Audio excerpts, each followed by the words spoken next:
असं म्हणतात ना की आपली जेव्हा वेळ खराब असते ना तेव्हा आहे ना थोडं शांत बसावं लागतं, आणि जेव्हा आपली चांगली वेळ येते ना तेव्हा करेक्ट कार्यक्रम करायचा असतो. आणि तसंच काहीसं अक्षय खन्ना यांच्या बाबतीत झालं. म्हणजे सुरुवातीला जेव्हा विनोद खन्ना यांचे मुलगा आहे तो, मग त्याला ऍक्टिंग त्यांच्यापेक्षा चांगली येत नाही वगैरे असं खूप बोललं गेलं. तो टकला आहे, त्याला केस नाहीत, ह्याच्यावर नाही चिडवलं गेलं. आणि मग आता ह्याला साईडलाच काढून द्यावे असं बॉलिवूड इंडस्ट्रीकडनं षडयंत्रही झालं. पण असं म्हणतात ना की टॅलेंट असेल तर ते लपून राहत नाही, कधी ना कधी बाहेर येतच. तसंच झालं अगदी अक्षय खन्नाच्या बाबतीत.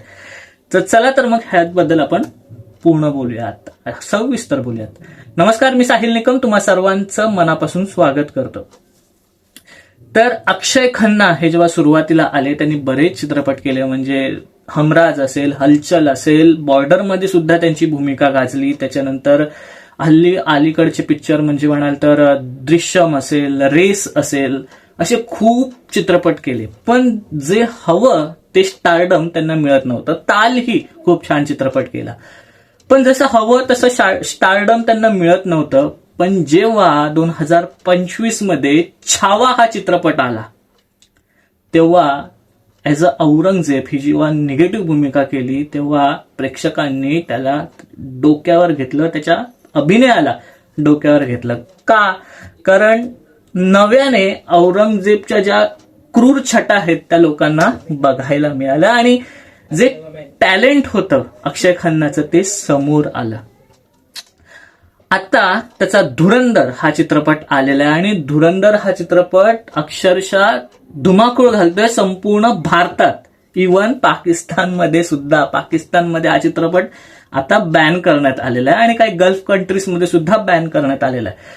पण हा चित्रपट भारतामध्ये अक्षरशः धुमाकूळ घालतोय. काही लोक बोलत असतील प्रोपोगंडा फिल्म, पण त्याचा काही अर्थ नाहीये. अक्षय खन्ना यांनी धुरंधर चित्रपटामध्ये रेहमान डकेत ही जी भूमिका केली आहे ती जो हिरो आहे या चित्रपटाचा रणवीर सिंग, त्यालाही त्याने अभिनयामध्ये अक्षरशः खाऊन टाकलेला आहे. म्हणजे एक सीन आहे, तुम्हाला आता ते गाणं तर माहितीच असेल, ते नाचण्याचं वगैरे जे व्हायरल झालेलं आहे, अरेबिक सॉन्ग आहे ते, आणि त्याच्यामध्ये रणवीर सिंग सुद्धा आहे. पण त्याला इग्नोर करतात लोकांनी, फक्त अक्षयला बघतात.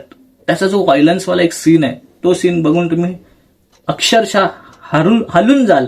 म्हणजे एक साईडला औरंगजेब आणि एका साईडला आता रेहमान डकेत, तुफान. म्हणजे आपण अक्षरशः त्या भूमिकेचा राग यायला लागतो आपल्याला, तशी भूमिका त्याने केलेली आहे. आणि ह्या आधी आहे ना ह्याच अक्षय खन्नाला ना चिडवलं जात होतं, हा काय ऍक्टर आहे, ह्याची काय केस गेलेत वगैरे. पण आता तोच ट्रेंडिंगला आहे. म्हणजे प्रत्येक 2-3 रील नंतर अक्षय खन्नाची रील येते. सो असं म्हणतात ना की टाइम, वेळ ही महत्वाची असते, ती आपण फक्त वाट बघायची असते. आणि तसंच काही अक्षय खन्नाच्या बाबतीत झालं. म्हणजे तेव्हा कधीच त्याने एखाद्या मीडियाला वगैरे बाईट नाही दिली, म्हणजे खूप कमी असेल त्याचं वगैरे. पण आता त्याच्या घराच्या बाहेर जेव्हा धुरंधर रिलीज झाला त्याच्या घराच्या बाहेर लोक मीडियावाले बाईटसाठी उभे आहेत, पण त्याला काही एक पडलेली नाहीये. माझं काम आता तुम्ही थिएटरमध्ये जाऊन बघा, ते बोलतंय, माझ्या इंटरव्ह्यूची तुम्हाला गरज नाहीये.